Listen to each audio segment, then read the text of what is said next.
자, 여러분, 오늘 우리가 파헤쳐볼 흥미진진한 이야기 속으로 바로 들어가 보죠.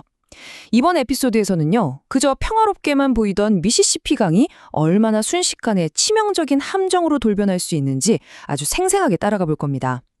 잭선 섬을 무사히 빠져나와서 며칠 동안 강을 따라 내려가던 허크와 짐, 이 두 사람의 긴장감 넘치는 여정, 지금 바로 시작합니다. 본격적인 이야기에 앞서서 한번 상상해 보세요. 아이들의 그 순수한, 어찌 보면 철없는 모험심이 아주 잔혹한 현실 세계와 정면으로 부딪히면 과연 어떤 일이 벌어질까요? 이 질문이 정말 중요한데요. 왜냐하면 고요하고 평온했던 여정이 곧바로 무시무시한 악몽으로 변해버리는 우리 주인공들의 가혹한 현실 자각 타임을 아주 날카롭게 짚어주고 있거든요. 자, 첫 번째 포트입니다. 폭풍전야의 고요함이 흐르는 평화로운 미시시피 강입니다. 이들이 어둠 속에서 강을 따라 흘러가며 만들어낸 아주 평화로운 일상을 먼저 살펴볼까요? 해가 지면 은밀하게 섬을 떠납니다. 그리고 자정쯤에는 저 멀리 화려하게 반짝이는 세인트루이스의 불빛들을 조용히 지나치죠.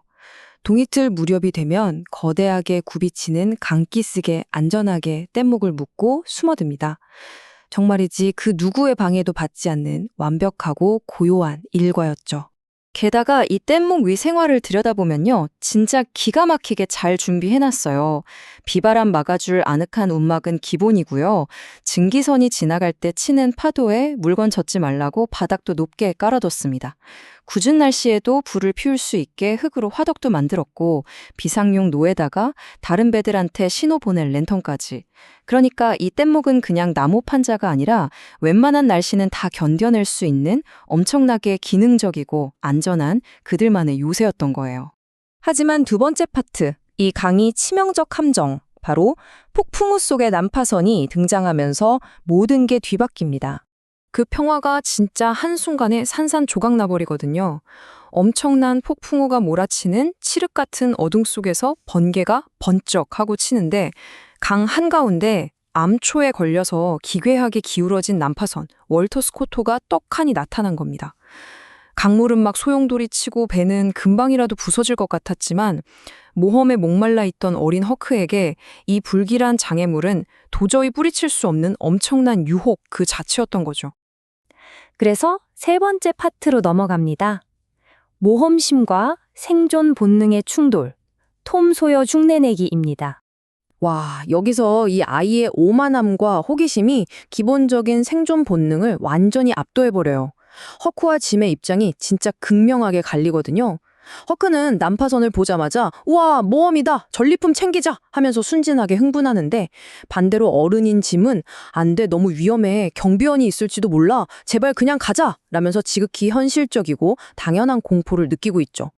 근데 여기서 허크가 자기 우상인 톰 소여를 소환하면서 이렇게 우깁니다. 야, 네 생각에 톰 소여가 이걸 그냥 지나칠 것 같냐? 절대 아니지. 걘 이걸 완전 모험이라고 부를걸? 폭풍우 치는 강 한가운데에서 침몰해가는 배에 올라타는 이 미친 짓을 합리화하려고 톰 소여의 상상 속 용기까지 끌어다 쓰는 거예요. 결국 이 고집 때문에 극도로 덜덜 떠는 짐을 끌고 그 어두컴컴한 난파선 위로 올라가고 맙니다. 자, 네 번째 파트입니다. 뜻밖의 끔찍한 함정, 살인마들의 밀실입니다.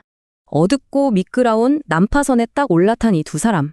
곧바로 자신들이 엄청난 함정에 제 발로 걸어 들어왔다는 걸 깨닫습니다. 한번 상황을 따라가 볼게요. 어둠 속에서 기울어진 갑판을 조심조심 내려가서 채광창 위로 기어 올라간 다음 열려있는 선장실 문 앞까지 숨죽여 다가갑니다. 근데 바로 그 순간 안쪽 홀에서 낮게 깔린 은밀한 목소리들이 들려오는 거예요. 네, 맞습니다. 쥐도 새도 모르게 잔혹한 악당들 무리 코앞까지 와버린 거죠. 그 안에서 들려온 내용이 뭐였냐면요. 제발 그러지 마, 얘들아. 절대 아무한테도 말 안 할게. 맹세해. 바닥에 묶인 채로 살려달라고 애원하는 어떤 남자의 목소리였습니다.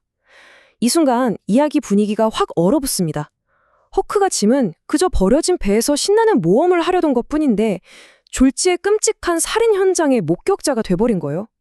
근데 이 악당 중 한 명인 제이크 패커드가 진짜 기가 막힌 논리를 펼칩니다. 들어보세요. 피할 수만 있다면 사람을 직접 죽이는 건 반대야. 그건 이치에도 안 맞고 도덕적이지도 않잖아. 이게 도대체 무슨 황당한 소리일까요?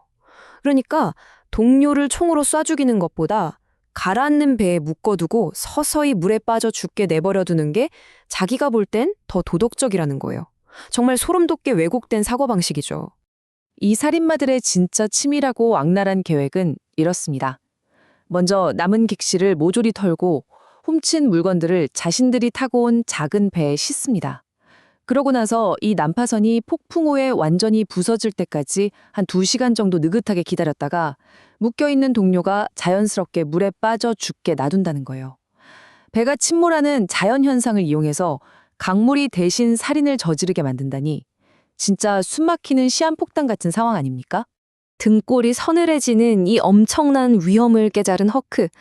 철없이 모험을 외치던 소녀는 온데간데 없고 이제 살기 위해 필사적으로 머리를 굴리기 시작합니다. 작전은 이랬어요. 살인마들이 타고 온 저 작은 배를 찾아서 몰래 강물에 떠내려 보내자. 그러면 악당들은 난파선에 꼼짝없이 갇히게 될 테니까 나중에 보안관한테 넘기면 되겠다. 자신들의 목숨도 구하고 악당들도 심판하려는 아주 대담하고 절박한 작전이었죠. 하지만 5번째 파트. 여기서 예상치 못한 정말 너무나도 절망적인 소식이 기다리고 있었습니다.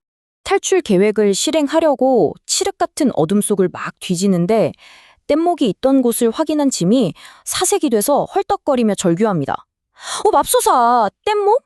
이젠 뗏목 같은 건 없어. 밧줄이 풀려서 다 떠내려가 버렸다고. 우린 이제 끝이야. 와, 이 처참한 외침 한마디에 일단 우리 뗏목으로 무사히 도망치고 보자는 허크의 그 한 가닥 희망이 그야말로 와장창 무너져 내립니다. 자, 지금 이들이 처한 상황을 한번 쫙 정리해 볼까요? 진짜 미쳤습니다. 지금 서 있는 진기선은 미친 듯한 폭풍우 속에서 맹렬하게 가라앉고 있죠. 배 안에는 총을 든 무자비한 살인마들이 돌아다니고 있죠. 그런데 유일한 탈출구이자 안식처였던 뗏목은 저 멀리 강물 따라 날아가 버렸습니다. 사방이 꽉 막힌, 말 그대로 숨 막히는 공포 그 자체입니다.